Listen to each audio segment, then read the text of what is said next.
So something I want to, I guess, start prefixing my videos with is that y'all are getting my unbaked thoughts. You know, whenever I do these videos, my unbaked, unfermented thoughts. You know, I'm usually the type of person that I like to sit on things that I learn for long periods of time and go back and reflect and go back and forth and back and forth. And it takes me a while sometimes to come up with conclusions of things because I don't like to rush the process for myself. But at the same time, I do think that the journey to get to those, those completely cooked thoughts, the completely finished fermented thoughts and beliefs. Well, I guess beliefs, not thoughts, right? Thoughts are just kind of all the pieces, that you collect on the way to end up forming a belief. You gotta go through this journey of one thought at a time, analyzing each thought to then get there, right? So y'all are watching me as I go through those one-on-one thoughts in real time because I like to film the videos like right after I read the chapters. So just want to say that if one day I'm saying, oh, that makes sense, the next day I'm saying that don't make sense. This is the thought process. This is how it goes down. It's a back and forth, up and down, left, right, all around. And then at some point eventually, once we've gathered up all those different things and directions and looking, we get to a place. So yeah, sometimes I would say take certain things that I say with a grain of salt. Oftentimes, my thoughts on things will change, and the way I view certain things that I read will change. My perspectives on things will change, and they it's kind of like, I'll say thoughts. It's like a ball of like slime, or like a ball of Play-Doh. That's a better one, where it molds and shapes into different ways, as I go through the process of trying to figure out what I want to make it into. All right, so now we are on chapter 3, where the author speaks about hyperfocus. All the ins and outs about it, right? So she opens up the chapter by talking about her struggles with focus, right?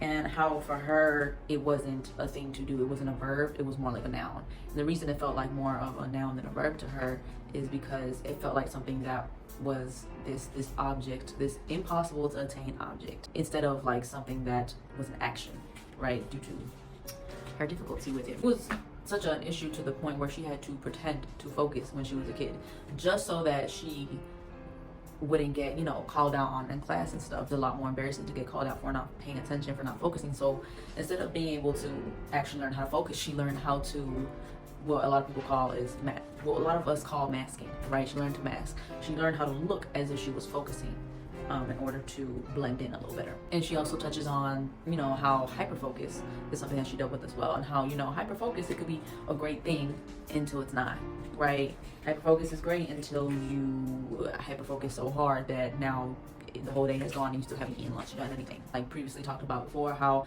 getting ADHD medication would help a lot with that, but until it wore off, right? Or let's say her insurance, she switched to insurance that couldn't cover it, or the ADHD medication wasn't available. There's a lot of barriers and reasons as to why people can't get their hands on ADHD medication. This is why she had to start looking into acquiring different tools, practical tools that she could use that didn't involve medication. And in this section, she uses the term magic potion.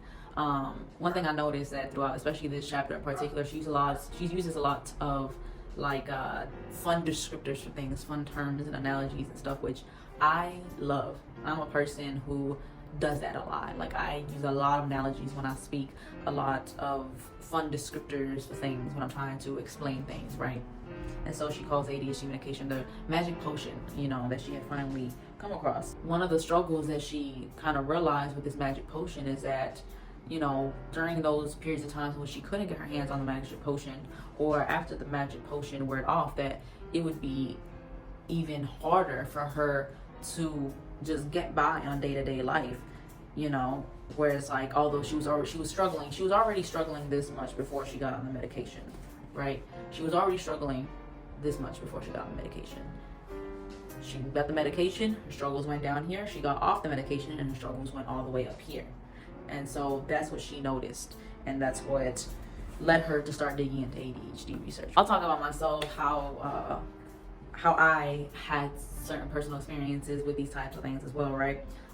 When I was a child, my mother, she used to go la la la la la la la la Tabby's world every time. Like I don't know if it was every single time, but oftentimes when she noticed I was just like tune the world out. And I had a habit of doing that.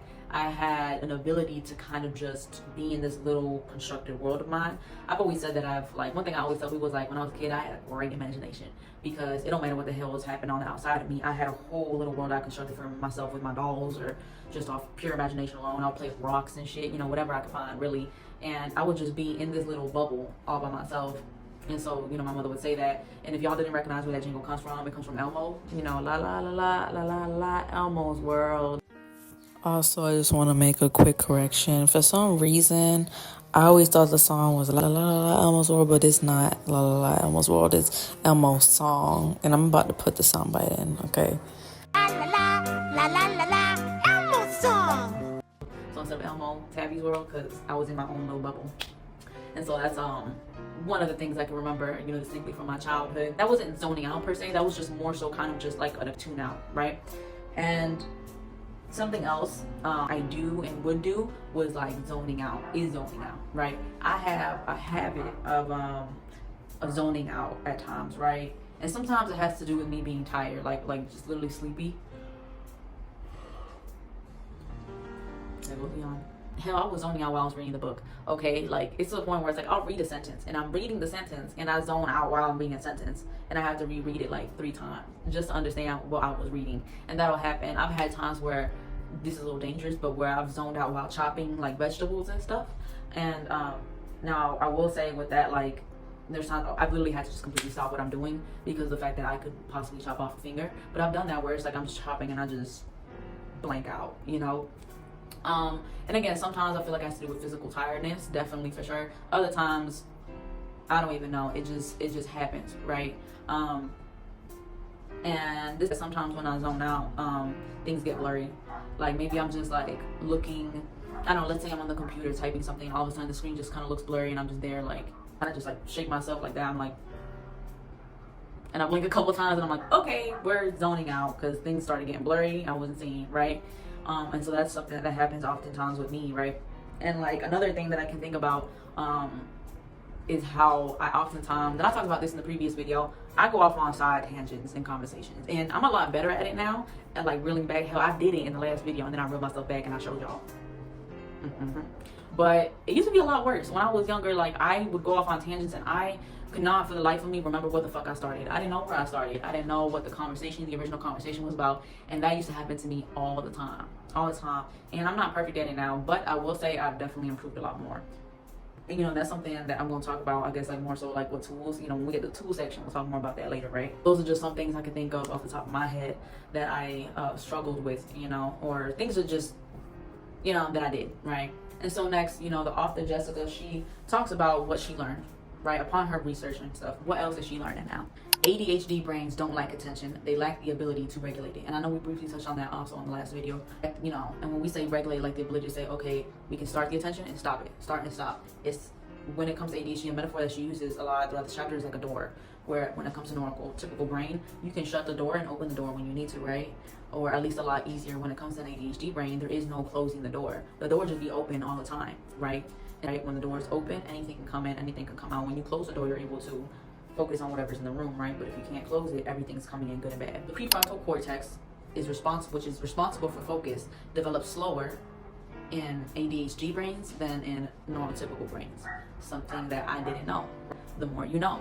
And if the prefrontal cortex is, you know, responsible for focus, we know that the prefrontal cortex is also responsible for a lot of other things, right? It's, I believe, also governs your decision-making abilities. So I guess that does kind of tell us some things, don't it? And it also makes it difficult to remember things. So speaking on my own personal experience, I've had bad memory ever since I was a kid. Like I have just not had a great memory ever since I was a kid. And I remember I used to say all the time, I don't have good memory. I be forgetting shit. And I know the adults in my life, you know, especially my caretaker, would you know, accuse me of like faking it sometimes, like, oh, you're just saying you don't remember this or that, which wasn't the case. I just deadass didn't remember things, right? Even if it was something maybe said to me yesterday, sometimes I didn't remember, and they would say, oh, you have selective memory, and I'll be like, no I don't, but honestly, I mean, like, I guess that kind of is what I had, what I have, you know, like selective memory, where it's like but I will say the way that I think oftentimes, you know, the grown-ups, especially, you know, the parent in my life, where to put it is more so that they kind of thought it was more of something that was within my control to have selective memory. But in this case, I think the selective memory was out of my control. I don't think it's something that I didn't conveniently, you know, pick and choose what I remember, right?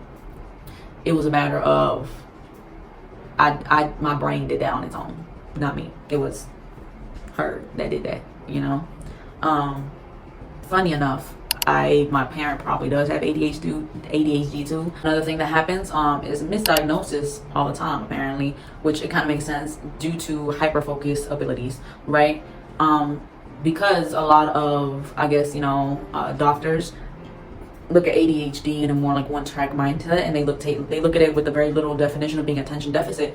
They don't realize that certain people, a lot of people with ADHD have the ability to hyperfocus but not regular focus, and so they mistake that hyperfocus as, oh, this person is neurotypical, when in reality it's not the same as regular day-to-day focus, but it gets mistaken, and unfortunately, people don't get diagnosed correctly. Personally, for me, I feel like hyperfocus is a gift and a curse, right?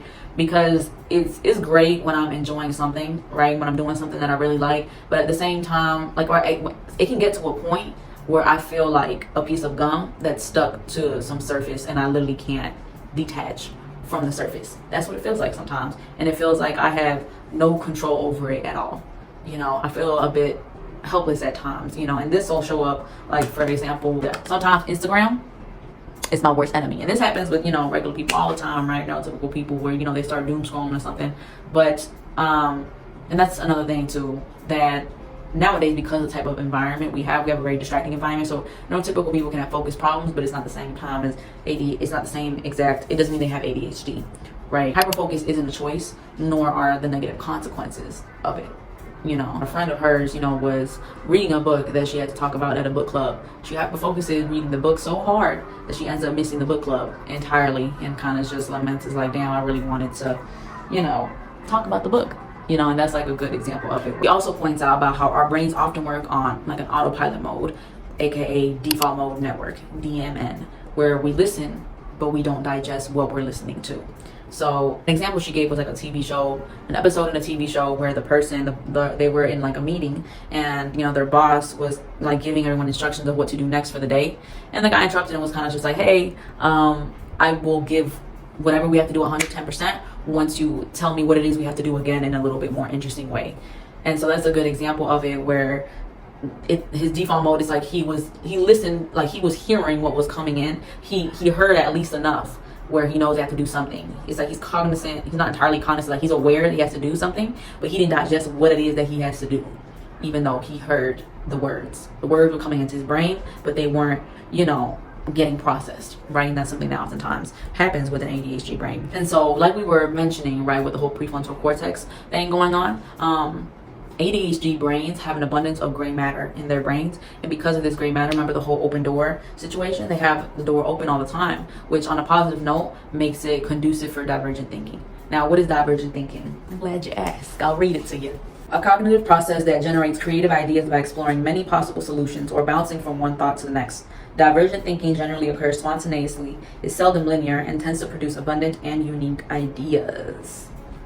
And this is something that I myself can attest to, where it's like, I'm a person where I have come up with so many like great ideas of like things, to invent or like businesses to embark on and stuff. And I've been like that, I'll say maybe ever since like my late teens, or like not even just late teens, like, and I've been like that for quite some time, where I can just on random think of like a great idea and like tell you all ins and outs of this idea, and just like on some spontaneous shit. Spontaneous shit, right? So I myself know exactly what that feels like. It's difficult to prioritize, which unfortunately or inevitably leads to decision paralysis, very much overwhelm, right? And I know what that's like a little too well, y'all. I myself, I can get overwhelmed a bit easily with things, which is crazy to say considering I have worked a lot of jobs in my life that had a lot of exterior, like excessive exterior stimuli, where there's a lot going on. And hell, I mean, I've had it happen before, and I'll give an example where at one point I used to work as a bartender, and I was working one night, and I had finally gotten a bar back. I hadn't had a bar back, for the grand portion of the time I was working there. The majority of the time I was working there, I didn't have a bar back. I had finally gotten a bar back, and it was like an hour before closing. I had that job. I used to work about like 11 to 12 hour shifts. Yeah, 11 to 12 hour shifts, and I happened to be in a very toxic relationship at the time. And me and that person were going through a particularly rough patch, and I wasn't sure if we had an argument that day. It might have been like that day before I went into work, or if it was just a rough period of time I was having with the person. But I came to work and I was already, not doing great mentally. That night, it was an hour before we closed, and we got a huge table come in, right? And it was a table of about maybe 10 people. And the restaurant was a 2-floor restaurant, and the restaurant had indoor and outdoor seating, and I was in charge of the whole entire top floor, indoor and outdoor. It's a lot of tables, right? And so I had only like 2 other very small tables, and this huge table comes in. I had already started to close down a bit, starting to do my closing duties. I got this huge table come in, and at the time, I had been bartending for like a year, I think, at that point, and I still had a lot of drinks that I hadn't quite learned. And this table happened to order a bunch of drinks where the majority of them I did not know how to make. And I was already going through a lot mentally that I was thinking about, on top of the fact that, as a bartender, I'm supposed to be, the one who knew how to do what to do. And the bar back that I had was actually a bartender back home in his country. And so I felt a bit particularly embarrassed, because I'm like, shit, I should be the one leading here, and I'm over here getting overwhelmed, because damn near the whole table, not everyone ordered different drinks, but it was like, I don't even know how many drinks that they ordered, and it was like at least 5, I think, different kinds of drinks. And I think my signal wasn't working great on my phone, and we didn't have enough glasses in the top part where we were. I had already run out of certain garnishes to put in the drinks. I got so overwhelmed, like I almost had a fucking breakdown. Okay, I almost had a fucking breakdown. Shout out to that bar back. That man, he came through that night, because he visibly saw I was starting to have a breakdown, and I was just kind of all getting panicky and stuff. And he really, stepped up and helped me on, okay, let's do this one by one. And that's just one example I could think. I quit shortly after that, because I was just so absolutely overwhelmed. And then just to come home and go through even more, that's another story that y'all don't even know about all those details. But I bring that up to say, where it's just all of these different tasks that I had to do left me in this sort of overwhelm, and I just became I mentioned earlier, I had this decision paralysis, where it's I did not know what to start. I didn't know what to prioritize, because it was just so much to do all at once, and my brain could not compute, right? And so leads us to the next thing, which is multitasking is very common with ADHD brains, but not very beneficial. So we apparently actually have a tendency to multitask a lot more than neurotypical people, but ironically enough, it's usually not very beneficial for us to do that. Why? Well, because we get overwhelmed easily, honey. That's why.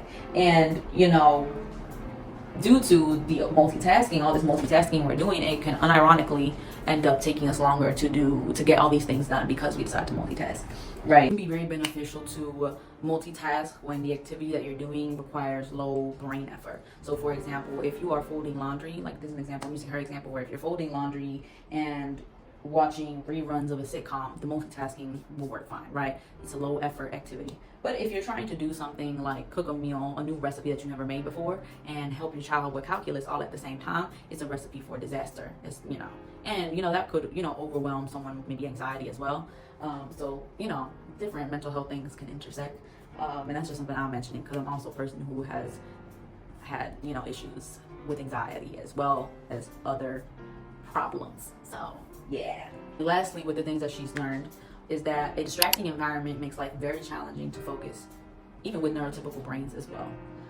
And I can attest to that. I'll give you an example. I was trying to apply for a job, right? And I was sitting in the living room, and I was trying to play some lo-fi music, and then my partner was in the kitchen. I think she was washing dishes and listening to a video, and all of that in combination did not make for a very conducive environment for me. And I said, okay, yeah, we can't do this here. We can't do this here. And look at the kind of world we live in. There's distractions everywhere, which is why, I mentioned earlier, that even regular folks nowadays are having focus problems, because we have access to phones in our pocket, and have every single type of information we could possibly think of at the tip of our fingers. We have all these noises all over the place all the time. We have so many different technological gadgets that do a lot of things that make it a very distractive prone environment. Just existing in the world is a distraction. We're now at the toolbox, the tools that she has gained, right? So I'll go ahead and list them all for you.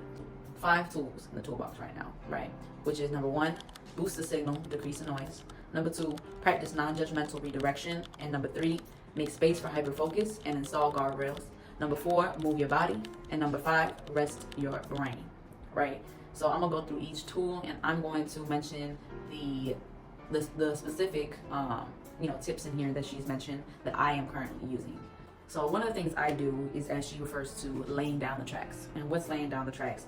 Laying down the tracks is doing things like thinking through the order of what you want to do before you start doing it. I'm very big on this shit, and you can ask my girl, okay? Big things that I do is I make lists. I love making lists. I make lists every single day before I start my day, even if it's the same exact things. Like I'll go and add some things in, and then I'll do I put check marks on them, and I do it in my notes pad on my iPhone, and I'll put check marks on the things that, as I do them throughout the day, so I can keep track. And I try to do it in the order that I'm going to do it, right? Another thing I definitely do a lot is I put things on a calendar. I have 2 calendars. We have a fridge calendar, and I have a bedroom calendar. And I reserve the fridge calendar for all of the big bills and the when we're going out somewhere, right? And I put it on the big calendar, and I cross it off every time we do things. And then my bedroom calendar is where I set maybe the smaller recurrent things that I do, so let's say this month, something I used to do, but things have been a little wonky with my laundry schedule due to our laundry situation. We have a laundry situation going on, but usually what I would do is I would put on the calendar all the days that I do my laundry. So if I did laundry every Saturday, I would write on all the Saturdays on the calendar, laundry, and I would also do that with, I'll put birthdays on the calendar as well. It's also it's an astrological calendar, and I got that on purpose so I could keep track of the astrological things happening, because before I would have to just write it onto the calendar instead of just look it up and write it. And so I'll now have it already written in there, printed on there when there's a new moon and a full moon, or when a planet is going into a different astrological sign and what's not. So that's kind of some examples of what I use my bedroom calendar for. And just want to say all the things that I'm mentioning are things that I actually started doing on my own before I even read this book, or even before I watched her videos. I started just doing these things myself because and this is why I say I've definitely got a great handle on my ADHD, or my possible ADHD, way before I started coming across ADHD stuff, because I would just kind of sit down and be okay, I would just talk to myself and be what do I need to do right now to help myself? Because I would recognize, okay, I'm having trouble doing X, Y, Z, and this is a consistent problem. Let's figure out a solution for it. And I would try things, and these are the things that I've tried over and over and over again, and I know it works. Second tool is practice non-judgmental redirection. And the one that I have used is practice mindfulness. And so for me, that started, I want to say, in 2020, and definitely 2020, and I continued it on more with meditation practices once 2021 came. But in 2020, what I started doing was just kind of sitting in silence, Now, just sitting in silence, but doing things like yoga. I started doing yoga as well. Once I started meditating in 2021, I feel that really started helping. I visibly saw improvements in my ability to not have dozens of thoughts just running through my head. I'll never forget, I used to meditate every day, and I remember I felt I had gotten to a point where I had really felt accomplished, because I was able to just lay down, close my eyes, and just watch the thoughts slowly pass through my mind and not fixate on any of them. I just it's like a cloud that I was watching slowly pass through my mind, each thought very slowly. And that is a hell of a monumental step. And I was meditating for quite some time in my life, and I kind of stopped doing that. I did, and I feel I probably should get back to it. So but it does work. It works wonders. It does. Tool number 3, make space for hyperfocus and install guardrails. One of the things that I do, I wouldn't say, honestly, I haven't really paid attention to creating the right conditions to hyperfocus. I will say something that I do feel I actually do is I'll do things where I'll automatically I know okay, I gotta go sit in a room by myself, in an enclosed space. I haven't really noticed if there's other things that I do. I should probably take some time to think on that and see hey, are there other things that you do, or what can you do to make a more conducive environment to hyperfocus? Another thing I do is definitely establishing a cutoff time, and the way I do that is I set alarms. I sure do. I love alarms. You guys, my girl, I love alarms. Alarms are my friend. A good example recently, what I have been doing is setting off cutoff times for the day period. Okay, by this time, I need to be starting my night routine. So whatever I'm doing, make that the last thing I do, and I'm not doing no more things for the rest of the day. I start my night routine, take a shower, get out of the shower, continue my night routine, and if I have a little extra time, I usually use it, before I decide to go to sleep, I usually do a winding down activity, right? Which is oftentimes playing a game or talking to my partner and maybe watching a video. Honestly, the whole night routine itself is a whole wind down activity for the day, you know, just the process of slowly slowing down. And so number 4, move your body. And one of the ones that I kind of do is exploring alternative seating. Like I'll start off like sitting in like a way that I feel is comfortable, so maybe like leaning here, right? And after a while, I do notice that when I'm starting to lose focus, I switch the position of how I'm sitting. So if I started off here, I move, I'll, you know, maybe put up a leg, cross it, or maybe lay on my side, do something to kind of like break it up to like regain my focus again. Which it sounds funny when I say it out loud, but it is one of the things that they mention here. And so number 5 being rest your brain. And one of the things that I feel like I do is taking brain breaks, which is, you know, taking just a time to do something where you can turn your brain off. Which something I do for sure is like something I've been getting into a lot lately is playing The Sims on the phone, which I'm doing now for the first time. My girl really loves Sims. She got me into it. And so I'll do that, you know, and I'm not gonna lie, I usually wait until I feel exhausted. It'd be that point where I'm just like, I am so tired, I need to just do something that's not my day-to-day regular shit. My household duties, I need a break, and I'll just sit down and I'll play for a little bit, or like I'll watch a YouTube video maybe for a little bit.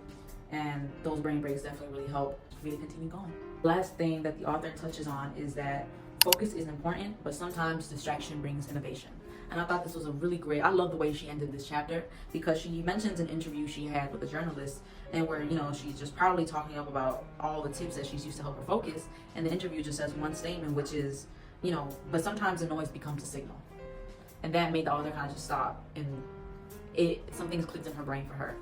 And what clicked for her was all this time that she had spent trying to focus and do the adult things that she has to do stunted her creativity a bit, because she didn't ever allow herself, her brain to just wander, to just get distracted. And something she noticed is that oftentimes she's had times where when she's doing maybe a mundane task and she gets distracted and creates something really amazing that comes up with a really great idea, all from allowing her brain to just run wild. And she realized, you know, me not allowing my brain to run wild sometimes stunts my creativity. It really blocks my juices from flowing. And like one specific example that she gave was that, you know, she was supposed to be working, and then she got distracted, started scrolling through Twitter, and saw a thread about a musical called Into the Woods, and she created a whole video essay about it. And to date, this is one of the things that she is feels the most accomplished by that she's created. And she reflected on that and just talking about if I didn't let myself get distracted, I would have never created this thing that is just so that she cherishes so much. And I think that's something that we can all really take as a reminder for ourselves. You know, that sometimes it's okay to turn off the adult brain and let our creativity flow. Especially as neurodivergent people, I think it's oftentimes a little easier to get into that state. And that's something that I myself know, where it's like when, you know, I've gotten so just engulfed in just adulting, as they say, where it's like I find that my sense of creativity has just completely been diminished. I see for months at a time, sometimes weeks at a time, I have no creative project coming out of me, no creativity birthing out of me, because my brain has been so focused on just getting shit done every day, you know. And as human beings, you know, we're not just here on this earth just to work and do and take care of things and focus on survival. And Maya Angelou, I think that says something along the lines of, I don't want to merely just survive, I want to thrive. And at the end of the day, if we're not striving to thrive, what are we really doing? What kind of life is it to just focus on survival all the time? That's not really much of a life, is it? That is chapter 3 and all the things that I have learned.